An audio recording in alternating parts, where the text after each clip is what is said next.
Hello, I'm Sharon, a 26-year-old high school teacher. I've always believed in the quiet magic of everyday life, a belief that seemed to hold true until I met Alex. Our relationship blossomed rapidly, a whirlwind romance that caught me by surprise. When Alex suggested I meet his parents, I anticipated a normal family introduction. However, the reality was far from what I had expected. The day of the meeting was wrapped in an air of nervous anticipation. As a natural redhead, I've always stood out, but I never imagined it would become a point of contention. We arrived at Alex's parents' home, a quaint suburban house with a well-tended garden. Alex, sensing my anxiety, gave my hand a reassuring squeeze. "Don't worry, Sharon. It'll be fine," he said, trying to comfort me. Yet, the moment we entered, I felt like I had stepped onto unwelcoming territory. Mrs. Johnson, Alex's mother, greeted us with a polite but forced smile. Her eyes, however, narrowed slightly as she took in my appearance. "Oh, a redhead," she said, her tone laced with a hint of disdain. "You know what they say about redheads. They're always the ones to watch out for." I felt my face flush with embarrassment, the comment catching me off guard. Alex, clearly upset by his mother's words, responded with a hint of irritation in his voice. "Mom, that's an old wives' tale. Sharon is nothing like that." Mr. Johnson, who seemed younger than his years, stood by, nodding in agreement with his wife's assessment, but not contributing his own words to the conversation. Attempting to defuse the tension, I tried to turn the comment into a joke. "Well, the only thing I'm guilty of cheating on is my diet," I said, forcing a laugh. However, my attempt at humor fell flat. Mrs. Johnson's expression remained unamused. She turned to Alex, her voice firm and serious. "Alex, she's not right for you. We cannot approve of this." Alex's face grew stern, and he took a step forward, his voice laced with determination. "Mom, Dad, I love Sharon. If you can't accept her, then we'll have to do without your blessing."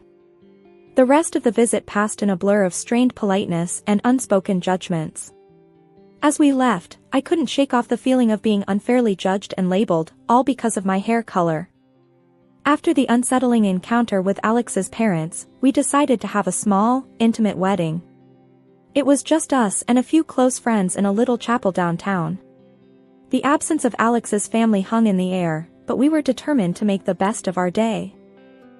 On the morning of our wedding, as I was getting ready, my best friend and maid of honor, Sarah, tried to lighten the mood. "Sharon, you look stunning. Alex won't know what hit him," she said with a wink, helping me with the final touches. I smiled, grateful for her support. "Thanks, Sarah. I just wish Alex's parents could see past, well, my hair." Sarah frowned. "Forget about them, Sharon. Today's about you and Alex. It's your love that matters, not their approval." The ceremony was simple yet beautiful. As I walked down the aisle, I saw Alex waiting for me, his eyes brimming with love and emotion. In that moment, all my worries faded away. Alex whispered as I reached him, "You're the most beautiful thing I've ever seen, Sharon."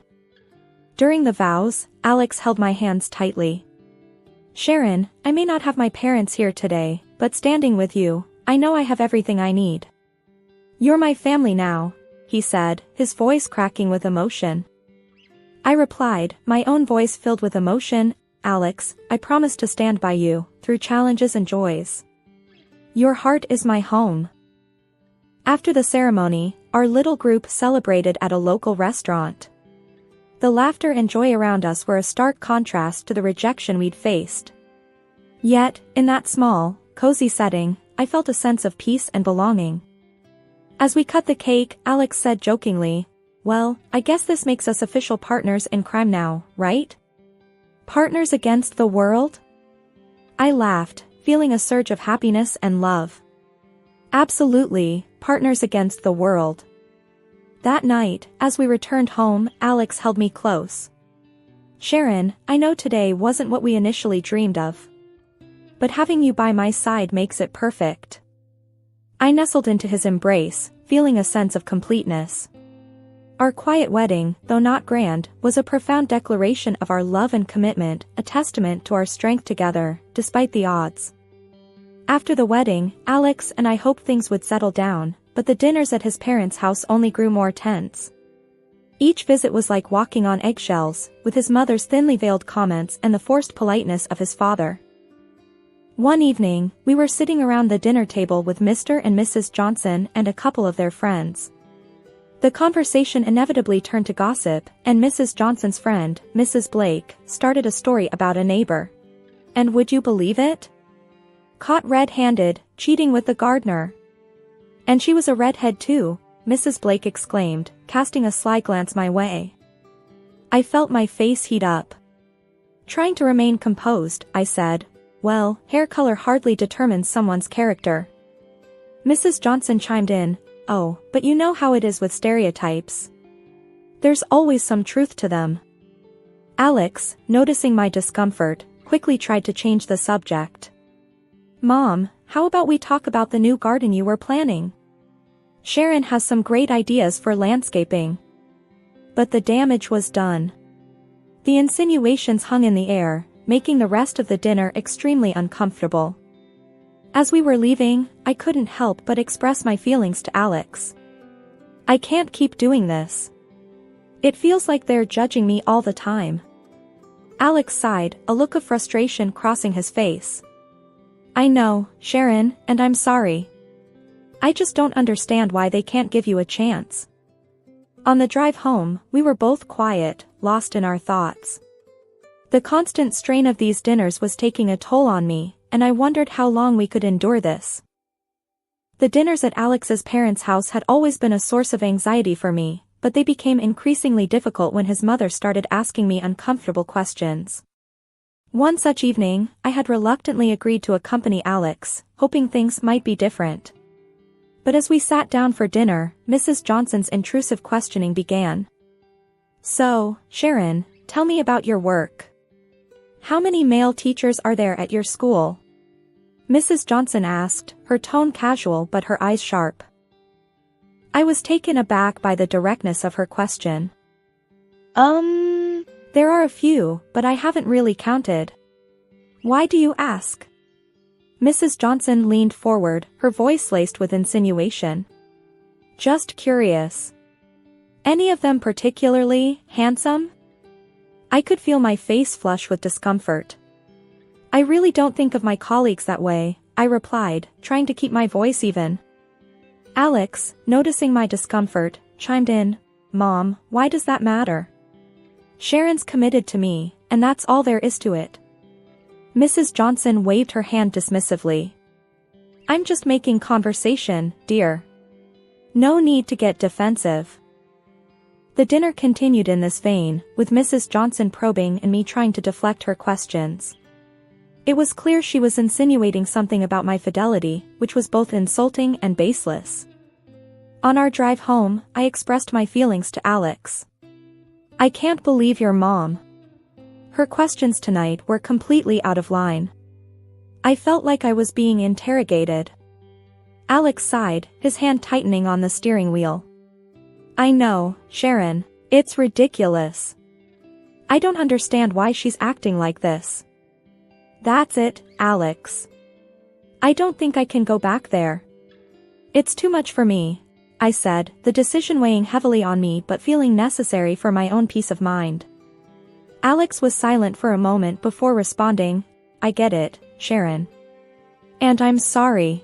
It's not fair to you. I'll talk to them about it. From then on, I stopped attending the dinners.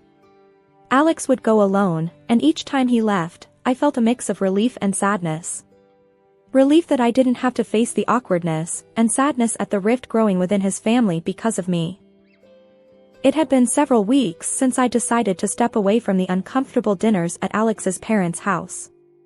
This decision, though made to preserve my sanity, led to a series of unsettling revelations that Alex brought home from his solo visits.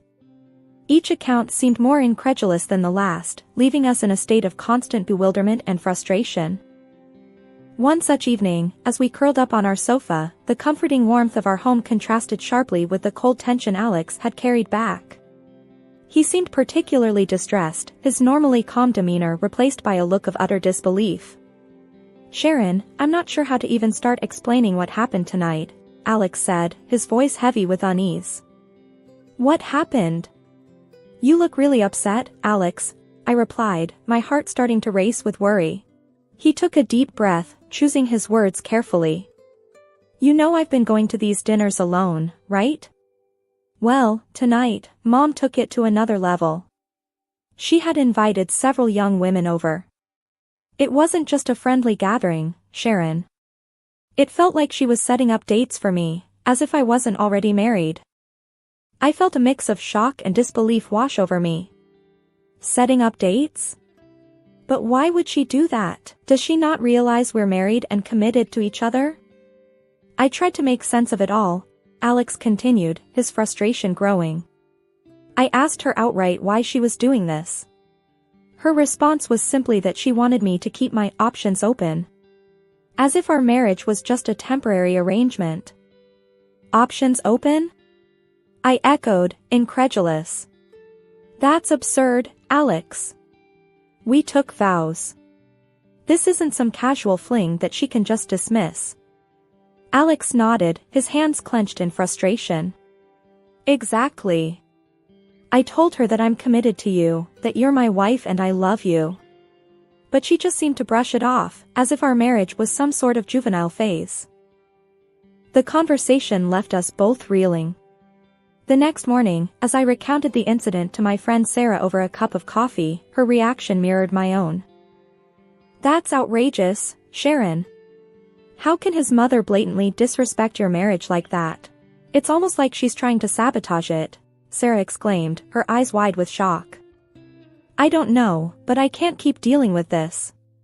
It's like she's living in denial," I replied, feeling drained just thinking about it. Alex and I agreed that we needed to create some distance from his parents. This decision, though difficult, was necessary to protect our marriage from the constant undermining and disrespect. However, the following weeks, though void of direct confrontation, carried an undercurrent of unease and tension. As the days passed, I found myself constantly reflecting on Mrs. Johnson's actions. Her blatant attempts to set Alex up with other women, right under our noses, were a direct attack on our relationship. I wondered what we had done to deserve this treatment. Why was she so intent on destroying our happiness? Alex, too, was deeply troubled. "I just don't understand her, Sharon. Why can't she see how happy we are together? Why can't she accept our marriage?" The distance we created from Alex's parents brought a temporary peace, but that calm was shattered one ordinary school day. I was in the teacher's lounge when Mr. Davis, the school principal, approached me with a concerned expression. "Sharon, can I have a word with you in my office?" he asked in a tone that immediately set me on edge. "Of course, Mr. Davis," I replied, my mind racing with possibilities. In his office, Mr. Davis closed the door and gestured for me to sit. "Sharon, I had a rather unusual visitor today," he began, his brows furrowed in disapproval. My heart sank. "Who was it?" "Your mother-in-law, Mrs. Johnson," he said. "She was asking some very personal questions about you, your behavior at school, and your interactions with male colleagues." I was stunned into silence. The idea that Mrs. Johnson would go to such lengths was beyond belief. "What did you tell her?" I managed to ask, my voice barely above a whisper. "I told her that your personal life is none of our business as long as it doesn't affect your professional conduct, which, by the way, has always been exemplary," Mr. Davis replied firmly. "But Sharon, I must say, this is highly inappropriate and concerning." Gathering my thoughts, I replied, "I'm so sorry, Mr. Davis. I had no idea she would do something like this. I assure you, there's nothing untoward in my conduct at school." "I know that, Sharon. I just thought you should be aware," he said, offering a sympathetic look. As I left his office, a mixture of embarrassment and anger washed over me. The fact that Mrs. Johnson had the audacity to come to my workplace and question my integrity was outrageous. That evening, I recounted the incident to Alex, who listened in shocked silence. I can't believe she did that. Going to your school? Questioning your professionalism? This is going too far, Sharon, he said, his voice laced with anger. I don't know what she's trying to achieve, I said, feeling a mix of frustration and helplessness. But this is a violation of my privacy and my professional life. Alex reached for my hand, his grip firm. We need to confront her, Sharon. This can't go on. She's crossing every line imaginable. The next day, I called Mrs. Johnson, my hands trembling with a mix of nervousness and anger. The phone rang, and when she answered, I took a deep breath. Mrs. Johnson, I need to talk to you about your visit to my school, I said, trying to keep my voice steady. Oh, Sharon, I was just looking out for my son's best interests, she replied, her tone dismissive. Looking out for Alex by questioning my character at my workplace? That's completely unacceptable, Mrs. Johnson, I retorted, my frustration boiling over. Well, I just needed to make sure that everything was appropriate, she said, her voice cold. Your actions were inappropriate, and I won't tolerate this kind of invasion into my personal and professional life, I said firmly, drawing a line. Months had passed since the school incident with Mrs. Johnson, and Alex and I had begun to find some semblance of normalcy in our lives again.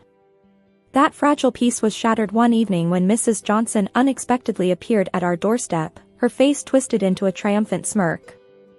I knew it. I have proof, Sharon, she exclaimed as soon as I opened the door, not even waiting for an invitation to enter. Alex, hearing the commotion, came to the living room. Mom, what are you talking about? What proof? Mrs. Johnson, brandishing a laptop like a weapon, declared, I hired a private detective. I have photos and videos of Sharon. She's been unfaithful, Alex. I felt my heart drop, confusion and disbelief swirling within me. That's ridiculous.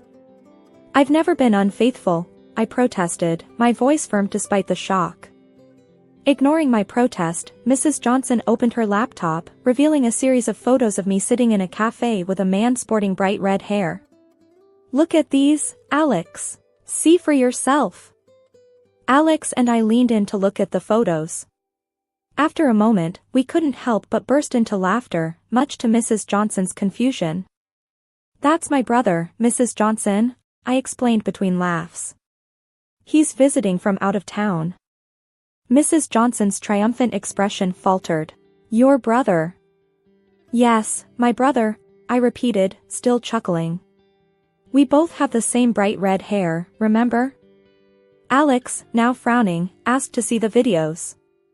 As we watched a clip of me and my brother chatting in the cafe, Alex's attention was drawn to something in the background. Wait, rewind that part, he said, pointing at the screen. We all watched as, in the background of the video, an older man and a younger woman were sitting at a nearby table, engaged in a rather intimate moment. The realization hit us all at once. That's Dad? Alex muttered in disbelief. Mrs. Johnson's face went pale as she recognized her husband in the video, kissing a woman who was definitely not her. The room fell into a stunned silence. The evidence Mrs. Johnson had brought to condemn me had inadvertently exposed her own husband's infidelity. Mom, is that Dad? Alex asked again, his voice barely above a whisper. Mrs. Johnson just sat there, speechless, the laptop now forgotten on her lap. That evening, which began with accusations and supposed revelations, ended with a shocking twist that none of us could have predicted. Mrs. Johnson, in her quest to prove my unfaithfulness, had inadvertently uncovered a bitter truth about her own marriage. The night Mrs. Johnson left our house was one we wouldn't forget anytime soon. The living room, where just moments ago she had revealed the photos and videos, felt unnaturally quiet. Alex and I sat there, trying to digest the whirlwind of events. Can you believe it? My dad and Mom's plan backfiring like this? Alex finally broke the silence, a mix of disbelief and sadness in his voice. It's surreal, I replied, still feeling a bit numb. She was so intent on proving me wrong, she didn't see the bigger picture. Alex sighed heavily, looking out the window. I feel like I don't even know my parents anymore. This whole thing, it's just a mess.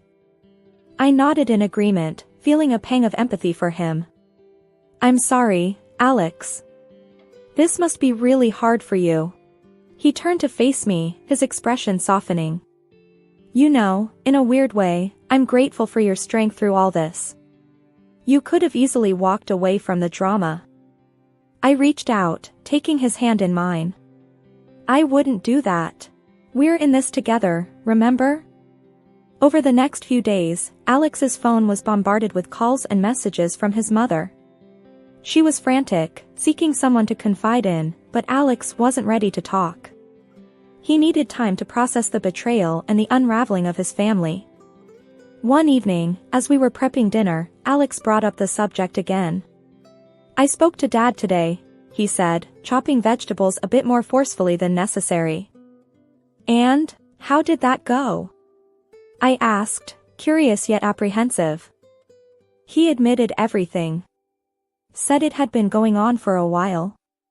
He's moving out, and they're talking about divorce. Alex's voice was flat, almost detached. That's tough, Alex. I'm sorry you have to go through all this. I reached out to squeeze his arm. He shrugged, a sad smile on his face. It's weird. I'm angry, but also relieved that the truth is out. No more secrets and lies. As the days turned into weeks, the reality of his parents' impending divorce began to sink in. We had many long conversations about trust, honesty, and the complexities of relationships.